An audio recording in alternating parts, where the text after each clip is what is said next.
For Rumi, in the saints and the prophets, they're experiencing the presence of God in their heart. They're reading the Quran, and they're trying to relate to other human beings what their own experiences of God's presence in their heart. Were Qaf mountain to loom as a barrier before you, God's light would tear it apart like it did to Sinai. By his perfect power, human bodies gain the capacity to bear the intangible light. What Sinai cannot bear, even of a single atom, his glory makes a place for in a sheltering glass. The niche and the glass became abodes of that light, which would shred apart the mountains of Qaf and Sinai. Know the pure bodies are the niche, their hearts the glass of this lamp that shines upon the throne and the heavens. Their light is bewildered by the light of this lamp, just as stars' light is extinguished in the early day. About this, the seal of prophets explained what came from the Lord everlasting, the Eternal One. Quote, I am not found contained in the heavens nor in the void, not in the sublime intellects nor in the exalted souls. Yet I abide in the heart of the faithful as a guest, without quality or definition, of no description, such that through the heart all that is above and below shall receive from me their fortunes and dominions. Without a mirror such as this for my beauty, neither earth nor time could bear my presence. I rode the steed of mercy across the two worlds and made of the heart a spacious mirror. کوه قاف ار پیش آید بهر صد همچو کوه طور نورش بردرد از کمال قدرت ابدان رجال یافت اندر نور بیچون احتمال آن چطورش بر نتابد زرعی قدرتش جا سازد از قارورایی گشت مشکات و زجاجی جای نور که همی درد ز نور آن قاف و طور جسمشان مشکات دان دلشان زجاج تافته بر عرش و افلاک این سراج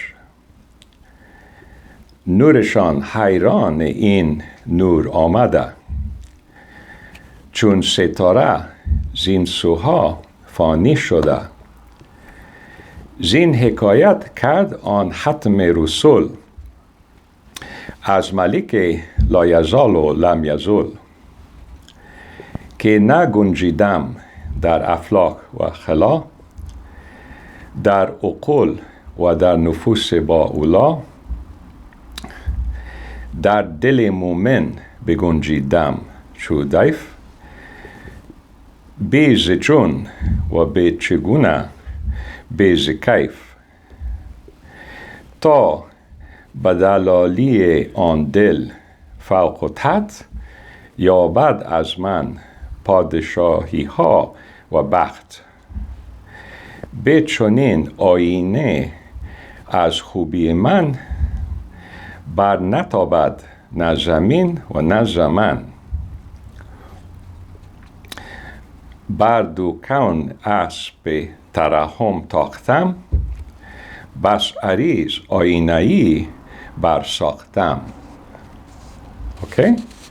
So this is in book 6, and I'm reading from line 3065 to 3076. The poem has a very interesting sense to it, because you have to think about the poem for a minute, where he's talking about,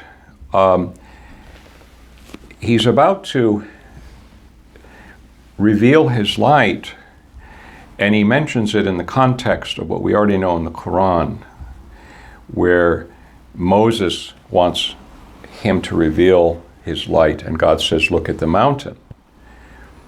And if I reveal myself, isn't it torn to shreds? It's reduced to dust, really. Mm-hmm. You see? وَحَرَ مُوسَى صَاعِقًا, and Moses fell into a swoon. Literally, sa'iqa has the sense of lightning and thunder. So we would in English say Moses was thunderstruck. We could say more accurately than saying in a swoon. We could say he was thunderstruck. But at the same time, his nafs was absent. It was turned into particles of dust. It was scattered, you see. So we have this image. Rumi is, I think he's inviting us more deeply into that account. And he's deciding to bring the verse of light together here with that particular account of Moses and the Tajalli. And what I'm trying to have you follow with me in the poem, I think, is that there actually needed to be such an extreme descent through all of the domains into the domain of Nasut for finding that glass, because you may recall he's quoting from the verse, right? See. Allahu nuru samawati wal ard. Mathalu nurihi ka mishkatin fiha misbah. Al misbah fi zujajah. You see, so he's giving the same imagery that God gives right off the bat. He says, God is the light of the heavens of the earth. The similitude of his light is of a lamp, right, in a niche. Usually would be in the wall, there's a lamp, but the lamp is inside of a glass.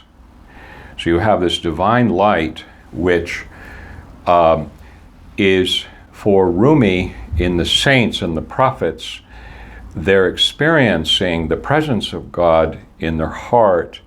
They're reading the Quran, and they're trying to relate to other human beings what their own experience is of God's presence in their heart. You may recall here, it is the heart that is the glass. Mm-hmm. So he uses several examples. Qarurai, it's a glass. This is a meaning as a container, glass container, and zujaja. So he's using these words. Huh?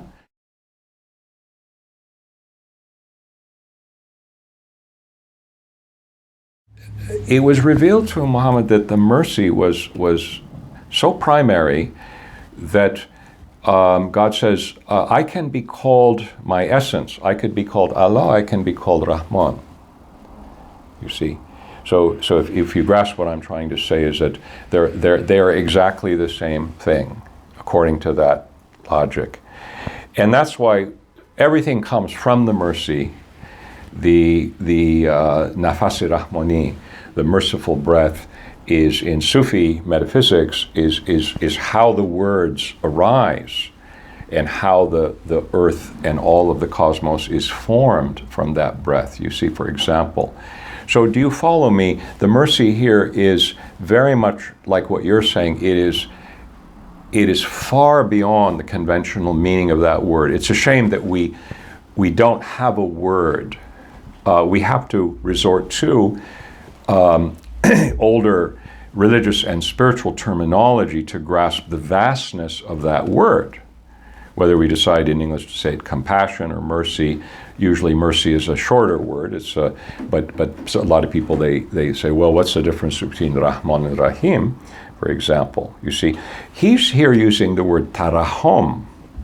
He's saying, so there's, from those words, like what is it in the meaning, more specifically in the poem, what does he say? Well, he says, Bar du kaun aspe tarahum tochtam, bas ariz oinai bar soktam. So he's saying,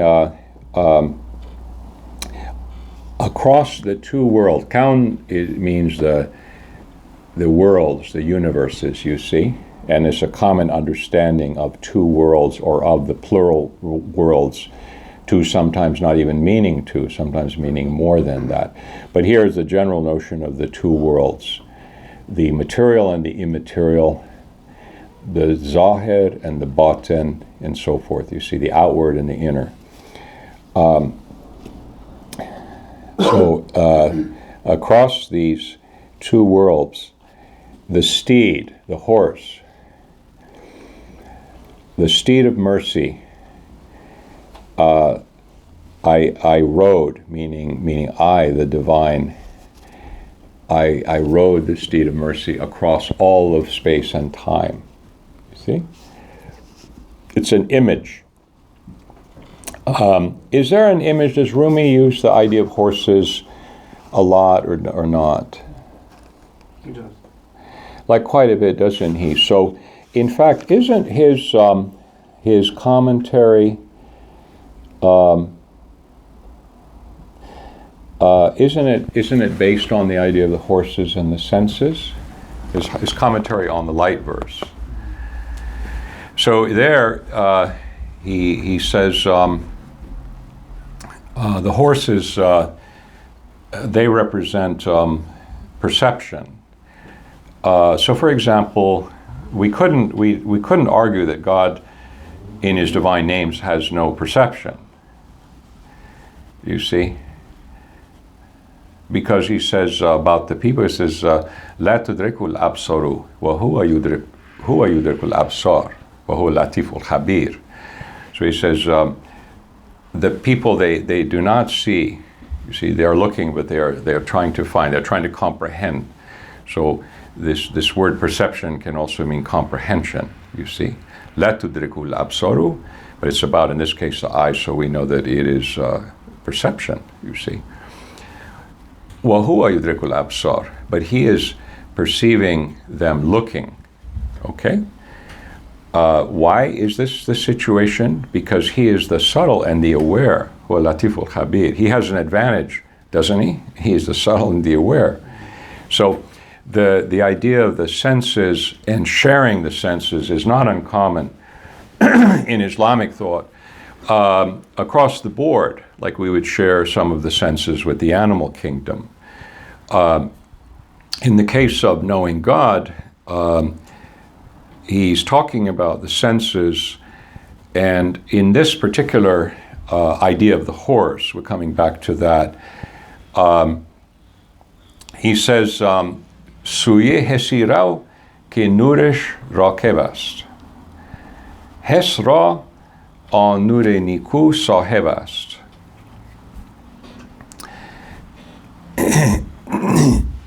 Nure hes, nure hak tajin buvad. Ma'ani nurun ala nur in buvad. You guys know this, I've quoted this to you a lot, huh? So the important one is Nuri Hesra, Nuri Hak Tajin Buvat, Ma'ani Nurun Ala Nur In Buvat. Huh? You guys understand?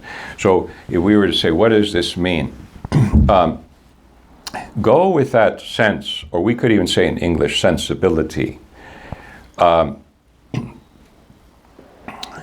with that horse, meaning this is a horse, huh? Go with that horse of the senses, whose rider is the sacred light. So now we have this very interesting. As a horse is a sense, like a sense of seeing, a sense of grasping, and you were just riding it, and it was going wherever it wanted to. But if you go with it, go with the sense the particular sense you have. Forget the other horses. Go for the horse whose rider is God's light. Okay?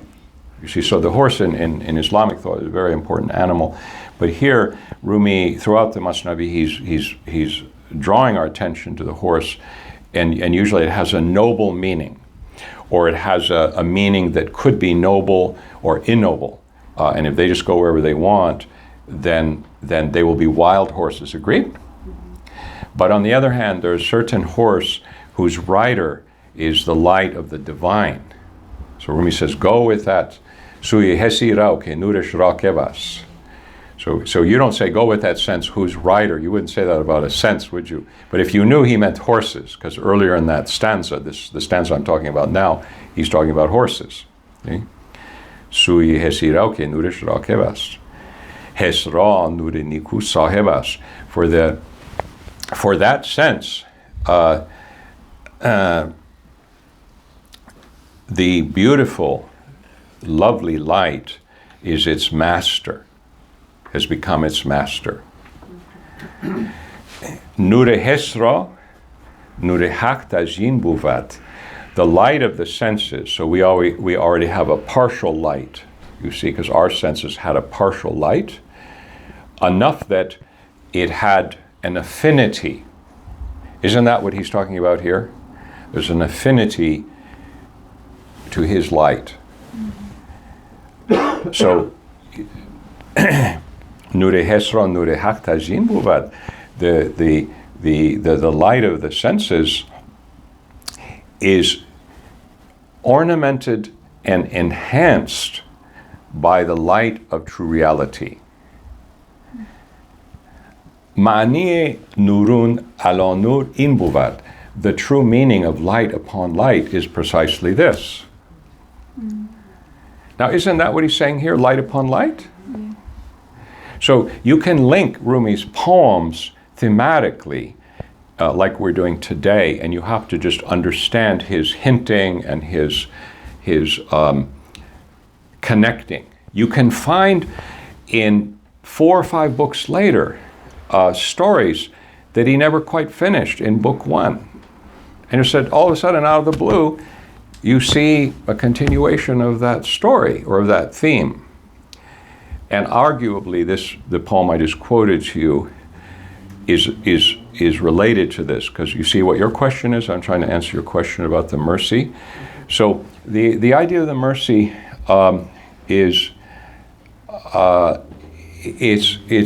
this morning I was giving another example to you about, again, we'll use it about the mercy, okay? So I was saying to Aure Masood John here, who came to visit us for the first time, you see, God says, Huwa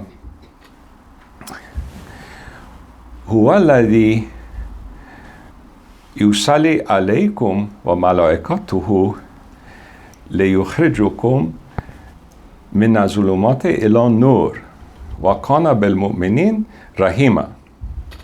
You guys know this verse, huh? So meaning many of you know this verse. Am I right? You guys know this verse, a beautiful verse. So he says, he is the one, God is the one who sends blessings and prayers and sanctifications upon you, upon all of you, alaikum. And the angels join with him in giving these salutations and blessings upon you for the sake of pulling you away from the darkness towards the light. Towards the light. And surely he is upon the believers Rahim. Rahima in this case, because the end of the sentence. Rahim, he is surely, to them he is very merciful, agreed? He's merciful in the general mercy, the Rahman, Hitler, Charles Manson, no problem, you see. But the Rahim has a more strict definition. Being pulled towards the light is which is more what this poem is about, agreed? Isn't that true? So this poem is more about light. And when he talks about the bodies, it's very clear to us that he doesn't mean everybody, because he talks about the mu'min in here, doesn't he? That's exactly who he talks about in here. So in that verse, that interesting verse that I just quoted to you from the Quran, it makes you realize that how could it be that a dirt creature who fails miserably much of the time, who could be any one of us, who could be lost, who could be sinful, who could be confused, could suddenly feel the mercy and reach towards it and go from being the lowest of the low to the highest of the high in terms of their status, you see? Again, the symbol of light, we'll always see in Sufi thought and in religious thought, not just Sufi thought, in the Quran throughout, we will see the image of light and darkness and being in the darkness and coming into the light. But the Sufis have a more optimistic notion of what the Quran is saying. They're looking at the metaphysics and they're saying, well, God has said, وَهُوَ مَعَكُمْ أَيْنَمَا كُنْتُمْ وَنَفَخْتُ فِيهِ مِنْ رُوحِي. They're saying, I am closer to them, you see? He is with you wherever you are. I'm closer to them than the jugular vein. وَنَحْنُ أَقْرَبُ إِلَيْهِ مِنْ حَبْلِ الْوَرِيدِ. I blew of my own spirit into them, you see? نَفَخْتُ فِيهِ مِنْ رُوحِي. All of these, the Sufis ask simple question. What about Tamerlane? What about any disagreeable person in history? No, it was blown into them. God is closer to them than their jugular vein. He is with them wherever they are. The question is, do they know it or not? You see? The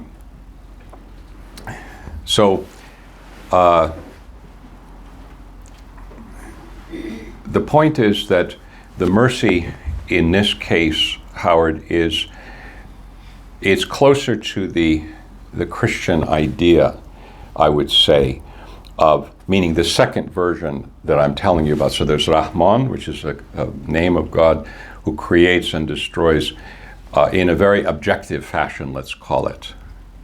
Meaning for the pure, purely in the function of the infinity project. All things must rise and fall. Every possible existent in shades of good and bad must be brought into existence for the sake of infinity. It is vast beyond any person's imagination or comprehension. Coming to the idea of rahmati sabiqat ghazabi, my mercy precedes my wrath. Ontologically and ethically, the mercy has precedence over the divine names. So not only is there the Rahman in terms of the breath of the merciful, but the principle of kindness and mercy is the highest wish. You see? But the will is different than the wish. So God says, follow the highest wish. Be a human being, be kind, be merciful, be generous. But I will lead you astray. You can blame it on Satan if you want, but I'm the only one with power, I'm the only one with will. But if this is too scary for you, that I'm the one who's behind this, you can blame it on Satan if you want to. He wants to take credit for it.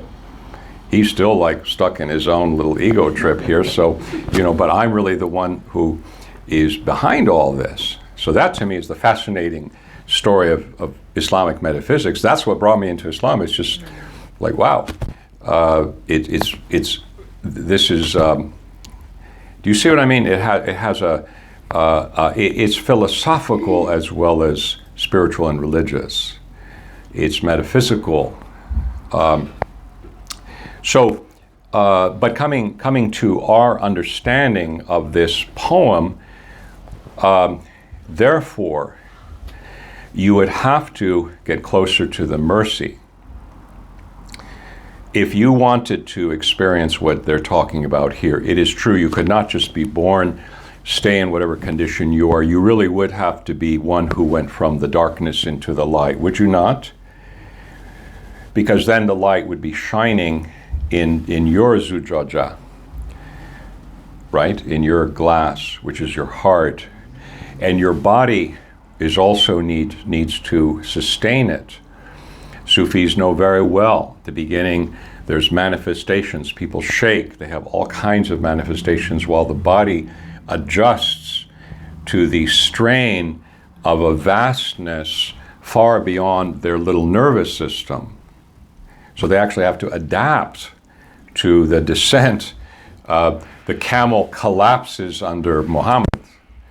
The revelation causes him to have horrible headaches because it's clanging. See, so the body has to adjust to whether it's prophetic revelation or spiritual inspiration. So there's an adaptation. The body is made suited to take that ecstasy, is what it really is. To be able to hold your liquor, as we would say in other circles. And so do you see what I'm getting at? So the mercy is an important thing, and we cannot think that we could skip and under any pretext claim to be mystics. In this path, we would have to become more merciful, and we would have to we would have to work our way into what that means, and it would be the same in any religion. Insaniat, humanity, being a human being, being humane. Being humane is what a human being should be. Isn't that true? But how many people are humane? A portion of humanity, huh? No one is to be judged by us. God can judge who he wishes, but we can see for ourselves. The best place to see it is in myself, where I can see just how inhumane I am. Right? I mean, you have the most evidence. So I should move towards the mercy in myself because I have the most evidence for a lack of humane behavior. I had a question about when you're talking about Iblis and Adam. You're saying that God is the one that's like pulling the strings. God is the one that's leading them astray. So by Iblis doing his work and wanting to lead people astray, is that by definition like him doing God's work by some way? Well, that's what our teacher thought. I think there are a lot of convenient bystanders in any narrative who contribute to the overall story, don't you? So when you look at any story, take the Quran as literature right now. I take it as revelation. I think you do too, but we also have to look at it as literature. As there is nothing but storytelling. Storytelling helps pass the time, and God has a lot of time. So in any story, we will see the pretext, we'll call it bahana, and we will see that in operation. And I don't mean you shouldn't seek refuge in God from Iblis, but what do you say when you want to seek refuge in that? Yeah, and what does the Sufi mystic say? A'udhu bika minka. I seek refuge in you, from you. We're talking to God. So obviously, isn't that more the point of view we're talking about today? And now we should do both. We should always, if we're Muslim, we should respect the Muslim rituals.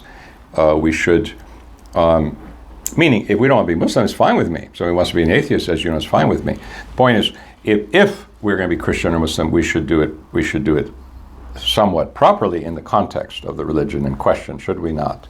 So there's no harm for the sake of politeness and adab towards God, that we also say at the beginning of the prayer, we don't say A'udhu bika, we say A'udhu billahi minash shaitanir rajim, because that's how it goes in the prayer. Isn't that right? Mm-hmm. So it's bad adab if we decide we're going to change the sentence, isn't it? But we should know, as Sufi mystics, we should understand the metaphysics, and we should allow the narrative to be what it is. But the Quran for the Sufis is metaphorical, highly metaphorical. It's contextual, and certain stories are very important to the Sufis, and witness this one today. It's linking together several Quranic verses, and it's linking together several earlier teachings that he has made, that we've done in this class, that we've explored together.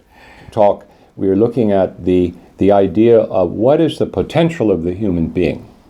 What does the Western world think is the maximum potential of the human being? Maybe we could become bionic, right? We could be part robot and part mind. Like, what is the maximum you could, in the best of Western sci-fi, what is the best that could happen to you? None of it comes close to the traditional spirituality of all of the traditions of the world, that you could be the imago Dei. Imago Dei means the image of God. None of it comes even close to what is offered by the traditional spirituality. You see? And instead of fantasies and more movies about sci-fi, you could actually cultivate the receptivity to God's presence and spiritual presence, and you would be essentially a superhero in that narrative. You essentially become a superhero. Do you understand what I'm saying?